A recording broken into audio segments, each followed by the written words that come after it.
6 p.m. Pakistan Standard Time. Assalamu alaikum. This is Radio Pakistan. The news read by Farzana Khan. First, the headlines. President and caretaker Prime Minister have expressed grief and sorrow over earthquake in Morocco, which claimed over 800 lives. Minister for Information Technology has urged international companies to invest in startups in Pakistan. Caretaker Minister for Religious Affairs says protection of minorities is among the topmost priorities of the government.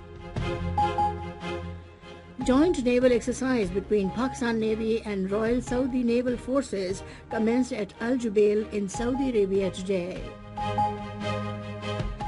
In the Indian illegally occupied Jammu and Kashmir, Indian troops continue massive crackdown, forcing people to quit freedom struggle. In Super 4 stage of Asia Cup cricket tournament, Pakistan will take on India in Colombo tomorrow. And now the news in detail. President Dr. Arif Alvi has expressed grief and sorrow over the losses caused by the earthquake in Morocco. In a statement today, the president condoled with the quake-affected families. The president expressed solidarity with the people and government of Morocco. He also prayed for the speedy recovery of those injured in the calamity. Caretaker Prime Minister Anwarul Haqqaqar has expressed grief and sorrow over loss of lives and damages caused by a severe earthquake in Morocco. In a statement today, he extended his condolences to the government and people of Morocco and expressed his sympathies with the affected families. He said, in this hour of difficulty, Pakistan stands with the brave people and government of Morocco and will provide them with all possible support. Caretaker Minister for Information and Broadcasting Murtaza Solanki has also expressed grief and sorrow over the huge losses of life and property caused by the earthquake in Morocco. In a statement today, he said Pakistani nation stands with the people of Morocco in this difficult time. He said Pakistan will provide all possible support to the Moroccan brothers and sisters. He prayed for the speedy recovery of those injured in the calamity. Pakistan says the people and government stand in solidarity with the Kingdom of Morocco and express their heartfelt sympathies and condolences at tragic loss of lives caused by the earthquake. In a statement, Foreign Office spokesperson Mumtaz Zahra Baloch said Pakistan has also conveyed offer of assistance to Morocco. She said Pakistan's embassy in Rabat has reached out to our community to inquire about their safety. The spokesperson said, as per initial reports, all Pakistani nationals are safe in Morocco. Mumtaz Zahra Baloch said we will continue to monitor the situation to facilitate Pakistani community in the wake of this tragedy.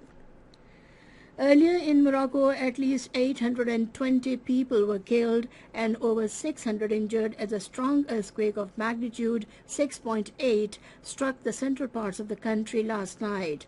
According to the U.S. Geological Survey, the epicenter was in the Atlas Mountains, 71 kilometers southwest of Marrakesh, at a depth of 18.5 kilometers. The earthquake destroyed historic buildings and forced many to flee their homes. It may take some time to determine the casualties in the remote mountain areas. The quake was also felt in neighboring Algeria, but officials said it has not caused any damage or casualties. President Dr. Arif Alvi telephonically contacted the families of those martyred in a recent helicopter crash in Gwadar. The president paid tributes to the martyrs for sacrificing their lives for the sake of the country. President Dr. Arif Alvi said the nation will always remember the sacrifices of martyrs and their families. A delegation of notables from Balochistan, led by Haji Aziz Hassani, called on the caretaker Prime Minister Anwarul Haqqaqar in Islamabad today and congratulated him on assuming the office and extended best wishes. Minister for Information Technology Umar Saif has urged the international companies to invest in startups in Pakistan. Addressing an event today, he said the government is doing a whole series of interventions to support them and lower their risk. He said we will set up such a system that companies could put money into Pakistan and repatriate it easily. Umar Saif said Pakistani youth are second largest online workforce in the world, and we are working to make it easy for them to get paid. Caretaker Minister for Religious Affairs and Interfaith Harmony, Anik Ahmed, says protection of the minorities is among the topmost priorities of the government because Islam teaches respect for all religions. Addressing a news conference in Lahore today, he emphasized the need to promote interfaith harmony for peace in the country. He said the desecration of the Holy Quran and Prophet Muhammad sallallahu alaihi wasallam is utterly unacceptable and intolerable. In response to a question, he said the government is formulating a new Hajj policy. This is Radio Pakistan giving you the news. Major joint naval exercise Nasim al-Bahr 14 and Dera al-Sahil between Pakistan Navy and Royal Saudi Naval Forces commenced at Al Jubail in Saudi Arabia. In a statement, Pakistan Navy said the exercises are aimed to consolidate bilateral relations and enhance interoperability between the two navies and special operations forces. The maritime drills include range of naval operations covering traditional and non-traditional warfare domains. In addition to naval ships, special operations forces and marines of both the navies, helicopters and aircraft of Royal Saudi Air Force are participating in the exercises. During the harbour phase, both sides exchanged views on professional subjects and finalized the planning of sea exercises.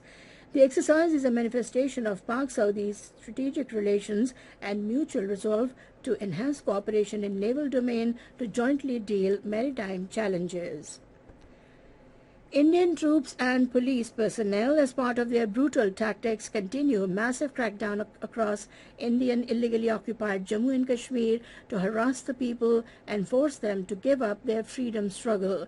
According to Kashmir Media Service, the troops and police personnel have been conducting cordon and search operations and house raids from time to time in different areas of Srinagar, Badgam, Gandarbal, Baramulla, Pulwama, Rajouri, Poonch and other districts for the last several days. The residents of these areas told the media that the police and troops have made their life a hell as they barge into residential houses and terrorize the inmates. They added that the force's personnel have arrested several persons during these operations. The All Party Zuriyat Conference spokesman, in a statement issued in Srinagar, appealed to the international community to hold India accountable for the grave human rights violations being perpetrated by its troops in the occupied territory. On the other hand, the residents of Gorgadal area of Srinagar held a protest demonstration against the anti-people policies of the authorities. The High Court of occupied Jammu and Kashmir quashed the illegal detention of 5 persons, including 2 permanent religious leaders, Maulana Abdul Rashid Dawoodi and Maulana Mushtaq Ahmad Viri, and directed the authorities to release them forthwith. Prominent Kashmiri leader and Secretary General of the World Kashmir Awareness Forum, Dr. Ghulam Nabi Fai, has called on the G20 Leaders Summit to end its neglect of the decades-old Kashmir dispute and push for a dialogue between all parties concerned. In a statement, he said that Kashmir is a political issue which needs a political solution. In Greece, rescuers are trying to reach hundreds of people trapped by forces and floods that have left villages submerged and 10 people died. Rivers have burst their banks while homes and bridges swept away after days of torrential rains. And now cricket. In the Super 4 stage of the Asia Cup cricket at Colombo against Bangladesh, Sri Lanka were 257 for 8 in 49.5 overs a short while ago. Earlier, Bangladesh won the toss and chose to field. Meanwhile, Pakistan will take on India tomorrow at the same venue and time. And finally, we have the weather report for you.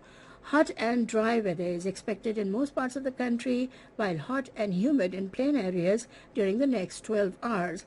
However, rain and wind with thunderstorm is expected at isolated places in Kashmir and adjoining hilly areas.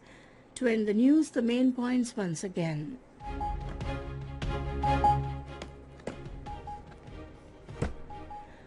President and caretaker Prime Minister have expressed grief and sorrow over earthquake in Morocco, which claimed over 800 lives. Minister for Information Technology has urged international companies to invest in startups in Pakistan. Caretaker Minister for Religious Affairs says protection of minorities is among the topmost priorities of the government. In the Indian illegally occupied Jammu and Kashmir, Indian troops continue massive crackdown, forcing people to quit freedom struggle. And that is the end of the news. For more news and analyses, log on to our website radio.gov.pk and also watch live video streaming of our bulletins on the link facebook.com/Radio Pakistan News Official.